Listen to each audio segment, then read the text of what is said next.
Everyone, আমার নতুন আরও একটা মিনি ব্লগে তোমাদের সবাইকে স্বাগতম। শুভ সকাল। সকাল সকাল দুই ভাই বোনে ছাদে হাঁটাহাঁটি করতেছে আর আমাদের বেগুন গাছে সাদা সাদা বেগুন ঝুলে আছে। সাথে আমার গাছে ছোট্ট ছোট্ট রঙিন রঙিন ফুল ফুটে আছে আর এছাড়াও আমাদের গাছে ছোট্ট ছোট্ট লেবু ঝুলে আছে। আমার গাছে অনেক সুন্দর একটা গোলাপ ফুটছে। আচ্ছা জানো, গোলাপ না আমার অনেক পছন্দের একটা ফুল। এছাড়াও আমাদের ড্রাগন গাছে একটা ছোট্ট ড্রাগনও পেকে আছে। সবকিছু দেখে চলে আসলাম নিচে। সকালে নাস্তা নিয়ে আমার আম্মু রেডি হয়ে গেছে, সবাই একসাথে বসে এখন নাস্তা করব। আজকে সকালের নাস্তায় তো আমার আম্মু অনেক কিছু বানাইছে, কারণ আজকে আমাদের বাড়িতে মেহমান আছে আর মেহমানদের জন্য এত কিছু বানানো হয়েছে। রুটি বানাইছিল, তার সাথে ভাজি করছে আর রসগোল্লা ছিল, সুজির হালুয়া ছিল। মেহমানটাকে সেটা আগে বলি, আজকে আমাদের বাড়িতে আমার নানু আসছে, আমার মামাতো ভাই আসছে, তাই সবাই মিলে একসাথে বসে অনেক মজা করে সকালের নাস্তা শেষ করলাম। তারপরে দুপুরে রান্না করার জন্য সবকিছুকে কাটাকাটি করা হচ্ছে। এখানে দুপুরে আমাদের বাড়িতে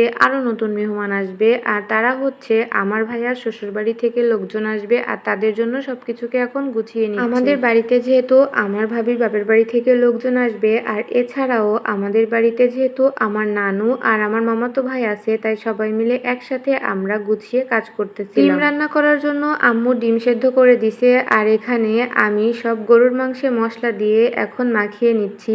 আগে না যখন আমার আম্মুকে দেখতাম গরুর মাংসে এভাবে মশলা মাখাচ্ছে, তখন অনেক বেশি হাত জ্বলবে, অনেক বেশি জ্বালা যন্ত্রণা করবে, কিন্তু এখন আমিও মাখাতে পারি। এখন কিন্তু আমিও অনেক বড় হয়ে গেছি। আর তারপরে দেখো আমাদের ডিম সেদ্ধ করা হয়ে গেছে, তার সাথে মাছের ডিমের ঝুরা রান্না করা হয়ে গেছে। মাছের ডিমের ঝুরা রান্না করতে করতে আমি শুধু আম্মুকে ডিমগুলাই সেদ্ধ করে ছুলে দিছি আর আমার আম্মুর কিন্তু এখন ডিম ভুনা করাও হয়ে গেছে। আমি না ছোট থেকে দেখি আমার আম্মু খুব অল্প সময়ের ভেতরে অনেক মজা করে রান্না করতে পারে। অল্প সময়ের ভেতরে আমার আম্মুর অনেক অনেক রান্না করা হয়ে যায়। তো দেখো একটু সময়ের ভেতরে সবকিছু রান্না করা হয়ে গেছে। গরুর মাংস রান্না করা শেষ আর সবকিছুকে এখন খুব সুন্দর করে আমার আম্মু বেড়ে নিচ্ছে আর আমরা এখন চলে যাব গোসল করে নামাজ পড়তে। গোসল করে নামাজ পড়ে এসে দেখি আমার আম্মু সব কমপ্লিট করা হয়ে গেছে, গুছিয়ে নেওয়া হয়ে গেছে। এখন আমরা সবাই মিলে একসাথে খাওয়া দাওয়া করব। যদিও আমার ছোট্ট বাবুটা ঘুমিয়ে গেছে, এখন আমি খুব তাড়াতাড়ি খাবার খেয়ে নিব। আচ্ছা জানো, আমি যখনই দেখি যে আমার ছোট্ট বাবু ঘুমিয়ে যায়, তখনই না খুব তাড়াতাড়ি খাবার খেয়ে আবার ওর পাশে চলে যায়, কারণ জানি না কখন না জানিও উঠে যায়।